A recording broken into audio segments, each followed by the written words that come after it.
Sveiki širvintiškiai ir miestelio svečiai.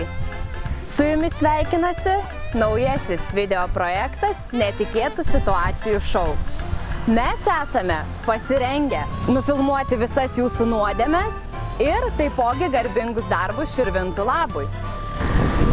Kaip ten yra sakoma, senolių išmintis byloja, už gerą atsilyginama geru. Gerus darbus atlikę bus apdovanoti medaliais garbingas širvintiškis. Tad siūlau, būk drąsus, būk atidus, nes mes esame budrus ir užfiksuosime kiekvieną jūsų atliktą darbą ir įsijunk šių dienų žalią šviesą, nes raudonas greitai gęsta.